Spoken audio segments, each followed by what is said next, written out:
What a time to be the best welterweight in the UFC and the biggest star in the sport. I kind of thought that after I fought Leon, the motivation wasn't there anymore. I mean, I could tell in the fight, like, I broke my foot immediately, and he did nothing. He didn't try and come after me. He just, tried to point coast to a decision. So I could tell after that fight, he just wasn't hungry anymore. He's made too much money. I made him too much money at that press conference. So yeah, I just don't think he's motivated anymore, and he should hang him up. You know what's interesting, man? I don't think I've ever really spoken to you about Sean Brady before. What's your read on this guy? He's now at the top of the division. Yeah, I mean, I don't know. I've never paid attention to the kid. He's a young guy coming up, but there is no read because I've never watched any of his fights. I honestly know nothing about him, and the fans know nothing about him. So, he's still not a draw. He still doesn't draw flies to shit. So, I want to do good business for the company. Whatever the biggest and best fights that the company wants, that's what I'm on board with. If he's what's on board, fine. It's a good matchup. He's not going to take me down and submit me.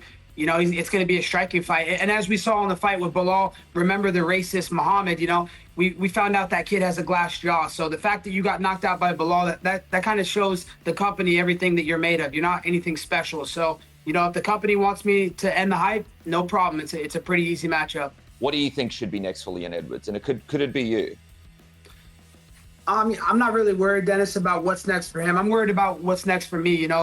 I'm the biggest name in the welterweight division. So, I'm going to get with the UFC. We're going to decide what the biggest and best business we can do. There's a lot of people chirping. You got that little kid from across the pond.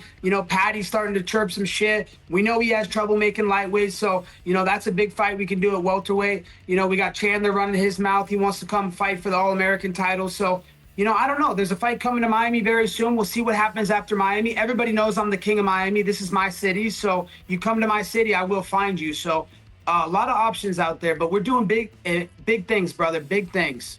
Paige said, what was your reaction when you saw MVP sort of saying that he wants to punch you in the face, that you're someone that's on his radar, that he was kind of trying to target a fight with you?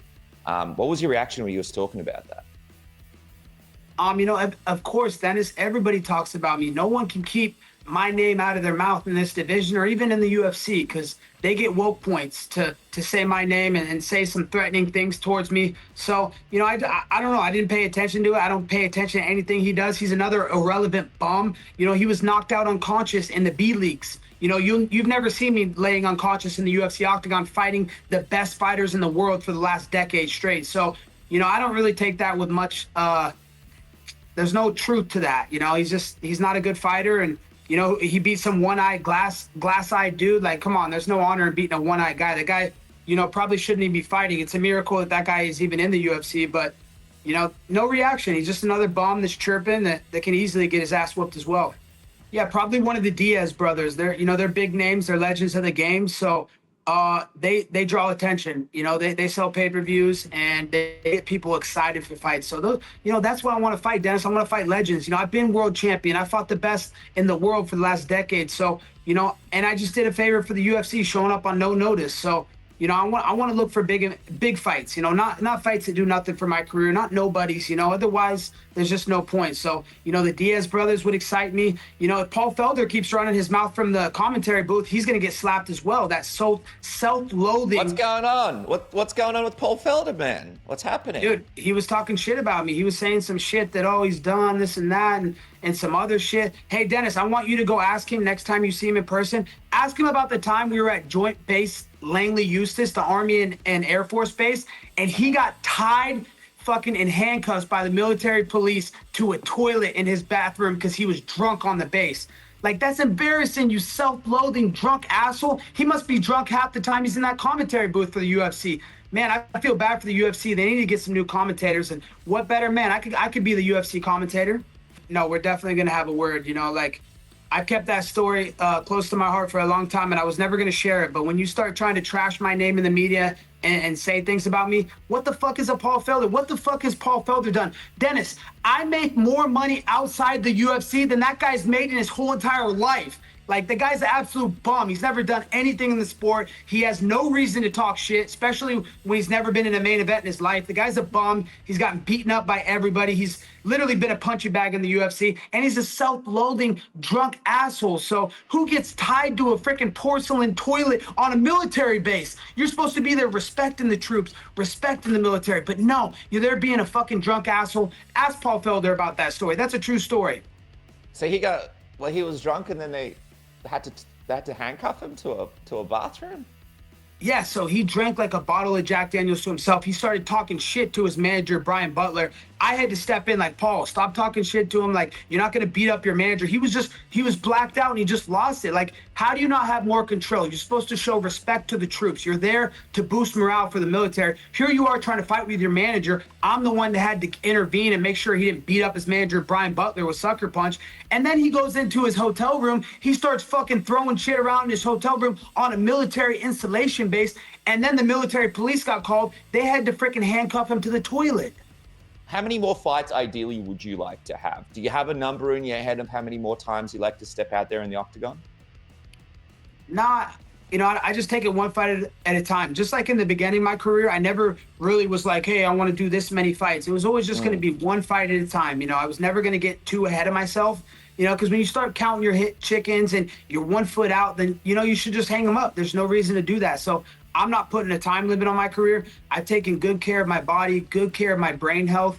So, I could probably fight, 5 to 10 more fights if I wanted to, but it's just about doing good business for the company. So we're going to take it one fight at a time and, do the biggest and best business the company can offer.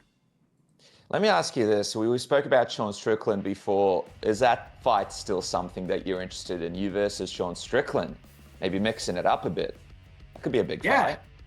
Oh, absolutely. It's an interesting fight. I like that fight. I don't see any danger out of him. He's not like a power puncher. He's just a cardio kickboxer. He comes forward. So, I know I could put him on his ass and I'll match his pace. So, if that's what the UFC wants, I'd be willing to go up to middleweight. I started my career at middleweight. I was weighing 183 and I started my professional career at 185 because no one would fight me at 170. So, I'm familiarized with 85. To be honest, I've always trained with bigger guys. That was always my thing in the gym is I want to train with bigger guys. So when I get in there, guys at 170 are going to be, cakewalks. So, that is an interesting fight. If that's what the UFC wants and they think that can do good business, then I'd love it. Dude, I'd love to see it middleweight just because there's some fun matchups there. I know Bilal, he said that he wants to move up to middleweight to fight for the belt. What do you think Bilal could find success at middleweight? Nah, no way. I mean, I think Kamsat ragdolls him. DDP ragdolls him. Whitaker would KO him. That's not a good stylistic matchup for him at middleweight. So, I don't think he'd do that good at middleweight. To be honest, I feel bad for the fans, Dennis. The fans are getting robbed of a high-level title fight. I mean, I don't think that pay-per-view does over 20,000 pay-per-views, so I feel bad for the UFC. These are the guys that you have in a title fight. I mean, I could care less, to be honest. Like, I'm the champ of the division. Anybody that fights me, it's going to be the championship title fight. It's going to be the biggest fight that can be made in the welterweight division. So I don't really pay attention to anything but other than my business. Islam Makhachev probably enters your division, right? And Nah. we've always spoken about, no? He ain't coming up, bro. He's doing the same thing his daddy Khabib did. Oh yeah, I'm gonna come up and fight for the second belt at 170. They're never gonna do it. They talk and talk and talk, but they'll never actually do it. So, he's just taking the same playbook out of Khabib's playbook. Oh, act like you're bigger than life and you're this pound for pound GOAT. He's not actually gonna do it. If he wanted to do it, he would have done it already. Speaking of people, if they were going to do it, they would have done it already. Jon Jones and Tom Aspinall. Just quickly, I saw when you spoke to Timbo, friend of the show, you mentioned there's a crazy number that Jon Jones is looking for this fight with Tom Aspinall. What's your feel on this one? Do you think we see this Jon Jones Aspinall fight happen? No, it's just not likely.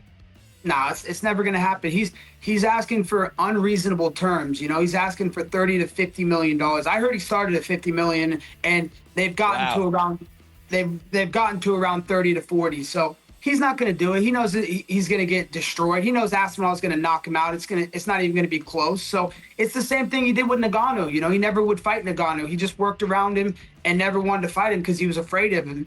He was afraid of him, just like he's afraid of Aspinall. So he knows Aspinall's in his prime, and you know, Aspinall would starch him. So honestly, I don't see that fight ever happening. And I've been saying this since the beginning. I said this, you know, even before the fight that he had with the fireman, you know, Stipe, that he was never going to fight Aspinall after the Stipe fight.